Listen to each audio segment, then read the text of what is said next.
Now, she's interviewed presidents from all over the world, been voted one of the most influential people in Africa, and has produced 3 hard-hitting documentaries. It's what many could only dream of achieving in a lifetime. But ZURIEL Oduwole has already crammed all of that and more into just 12 years. Her aim now is to rebrand Africa by showing the continent in a positive light. A Promising Africa, ZURIEL's latest documentary, has recently premiered in Nollywood and looks set to take the international film world by storm. And the 12-year-old's latest movie offering makes her the youngest person ever to have her work shown in a commercial cinema. And ZURIEL joins us now. Welcome. Thank you very much for coming to see us. So what was the reaction in Lagos to your film?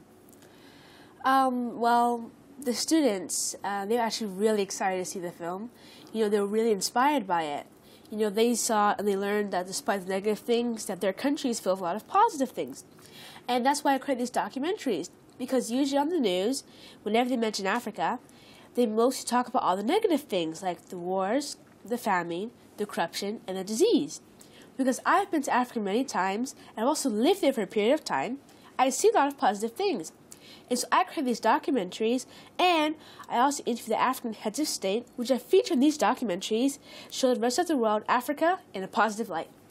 So, in the course of your life, you've been lecturing various African leaders on the need to educate girls more.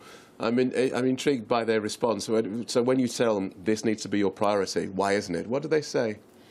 Well, now after interviewing over 14 presidents and prime ministers, some of which include President Jakaya Kikwete of Tanzania, President Uhuru Kenyatta of Kenya, President Ellen Johnson Sirleaf of Liberia, President Uhuru Kenyatta of Kenya, President Salva Kiir Mayardit of South Sudan, and President Goodluck Jonathan of Nigeria.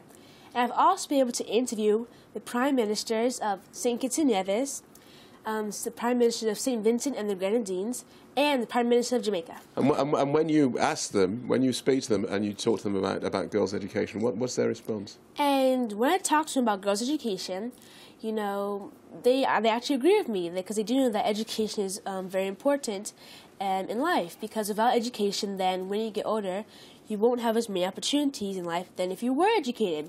And so whenever I go there, they actually come and tell me that they would be glad if I came to their countries and talk to students there about the importance of education. And also give my Dream Up, Speak Up, Stand Up project there, which is a project I started to help inspire all the children on the African continent, especially the girls, to stay in school, get a good education, and also to accomplish their dreams. Now, you say you've spoken to all these presidents and prime ministers, and that, including Goodluck Jonathan.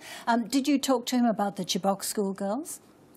Well, I actually interviewed him prior to that happening, but, you know, I do think that what has happened is sad, and I know it must be hard on their parents and also their brothers and sisters, but I am hoping for their safe return.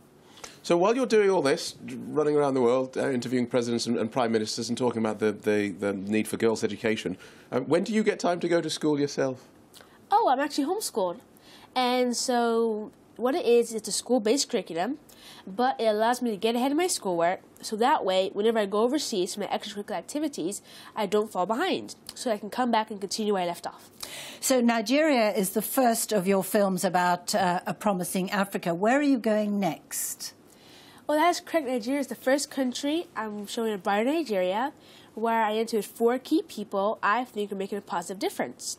They are an educationalist, Miss Lai Koiki from Green Spring School, a global sports ambassador, Desno Cadbury, the fastest woman on the African continent, and interviewed a fashion designer, Miss Lisa Fulawia from Jewel by Lisa, and I also interviewed a turnaround banker, the CEO of Heritage Bank, Mr. Ifeanyi Sikibo. And I'm actually looking to create a series of documentaries, and I'm going to be looking to focus on a few African countries. So the first one was Nigeria. The others are Tanzania, Ghana, South Africa, and Mauritius. Okay, so you're a busy girl. You're 12 now. You've already achieved so much. When you're older, is there any particular thing that you'd want to be able to look back on and say, I'm really glad I did this? Let's see. I'm not really sure, you know, but if I look back, I hope I'll be able to see that I would have been able to help the children in the African continent be able to have a chance to get to education, so when they get older to be able to have better jobs. that's a good thing to look back on. Thanks very much indeed for coming in. Thank you for having me. I'm glad to be here. Thank you so much.